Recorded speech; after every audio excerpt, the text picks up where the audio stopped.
चल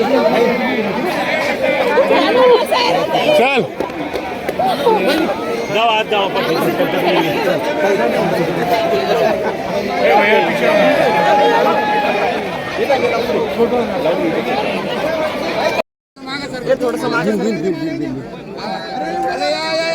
ये सतीश आले भाऊ आला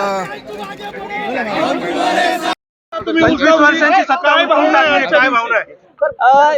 ही जी काही 25-30 वर्षांचा वनवास हा मिटवलेला आहे तो भगूरकरांनी मिटवलेला आहे। त्याच्यामुळे मी मनापासून त्यांचे आभार व्यक्त करते की त्यांनी मला काम करण्याची तिथे संधी उपलब्ध करून दिलेली आहे आणि जे जे काही वचनं मी दिलेली आहे, जाहीर सभेमध्ये दिले असतील, एकांतात दिले असतील, ते सर्व वचन मी पूर्ण करेन आणि भगूरच्या विकासाला माझा एक खारीचा वाटा 100% राहील। लोकांचा संघर्ष बघायला मिळाला ताई निवडणुकी दरम्यान? संघर्ष तर खूप आहे आणि संघर्षाची सवय बालपणापासून आहे। त्याच्यामुळे संघर्ष हा काही मोठा जरी असला तरी शेवटी विजय तेवढाच मोठा आहे। महायुती म्हणून परत एकत्र येणार का निवडणुकीमध्ये? महायुती म्हणून नक्कीच भारतीय जनता पक्ष असेल, आम्ही जे काही इथे उबाटासोबत शिवसेनेसोबत आम्ही जे काही अलायन्स केलेलं होतं, नक्की त्याचाही फायदा झालेला आहे आणि महायुतीच्या भारतीय जनता पक्षाच्या सर्व पदाधिकाऱ्यांनी, आमचे गिरीश भाऊ पालवे असतील, जिल्हाध्यक्ष असतील, त्यांचे आमचे जिल्हाध्यक्ष, सर्व पदाधिकाऱ्यांचं हे यश आहे, कार्यकर्त्यांचं हे यश आहे। वडिलांचा उल्लेख केला गेलेला होता, त्यामुळे तुम्ही आणि प्रचार सभेमध्ये भाऊक झालेला होता। एका लेकीनं आज काय करून दाखवलं असं तुम्हाला वाटतं? ते बघतायत मला वरतून, त्याच्यामुळे मी त्या बाबतीत जर बोलायला गेले तर जास्त अजून हे होईल, पण माझ्या वडिलांना ही श्रद्धांजली आहे। आजची निवडणूक प्रतिष्ठेची बनलेली होती, आमदार म्हणून तुम्ही थेट मैदानात उतरलेला होता आणि जो संघर्ष झाला तो किती महत्वाचा तुम्हाला वाटतं? नक्कीच संघर्ष हा खूप मोठा होता, कारण समोरून 25-30 वर्षाची एक हाती सत्ता होती आणि जनतेला मी साथ घातली आणि मी आमदार असताना मला कामांपासून अडवलं गेलं। माझं तर कर्तव्य आहे ना, मला ज्या मतदारांनी भगूरमध्ये मतदान केलं आहे, मला विधानसभेला आमदार म्हणून मतदान केलेलं होतं, त्यांचीही कामं न करू देण्यासाठी जो काही अडसर होता त्याला मी लोकांना पदर पसरवलेला होता आणि भरभरून झोळी माझी भगूरकरांनी भरून दिली, त्यासाठी मनसे आभार व्यक्त करते। एक चांगलं काम त्या नक्की करतील आणि 2 महिला प्रामाणिकपणे भगूरकरांचा विकास करतील याची मला पूर्ण खात्री आहे।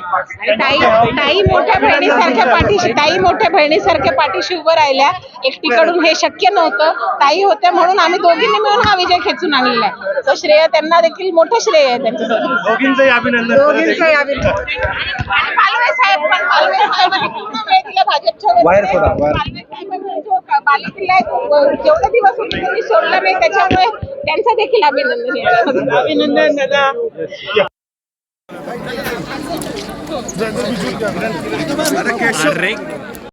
संघर्ष होता, आज विजय झालाय, काय पहिली प्रतिक्रिया? प्रतिक्रिया अशी आहे की मी बरेच वर्ष काम करत होते आणि आज भगूरच्या जनतेने मला जो न्याय मिळवून दिला त्यासाठी सर्वप्रथम मी भगूरच्या जनतेचा आभार व्यक्त करते। माझ्या गावातल्या लोकांनी माझ्यावर विश्वास टाकून हा विजय मला दिलेला आहे, त्याचं सगळं श्रेय माझ्या गावातल्या लोकांना आणि माझ्या पाठीशी जे खंबीरपणे कार्यकर्ते होते त्यांच्यासाठी आहे। इतक्या वर्षाच्या संघर्षानंतर आज हा दिवस उजाडला आहे, काय मनामध्ये भावना? खूप छान वाटतंय, खूप वर्षापासून कष्ट करत होते आणि असं आहे की राजकारण असो, समाजकारण असो, एक कुठेतरी आपल्याला जेव्हा अशी पावती जनतेकडून मिळते तेव्हा खरंच खूप आनंद होतो। या संपूर्ण निवडणुकीमध्ये भाजप आणि राष्ट्रवादी एकत्र आलेले होते, शिवसेनेच्या विरोधात खूप मोठा संघर्ष झालेला आहे।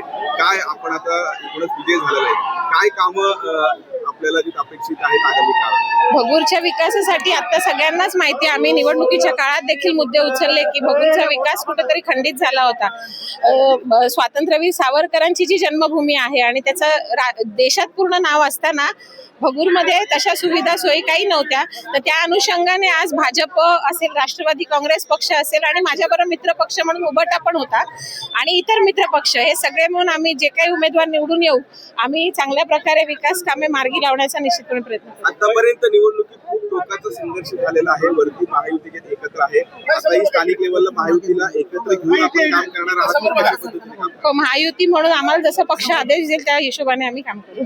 ठीक आहे।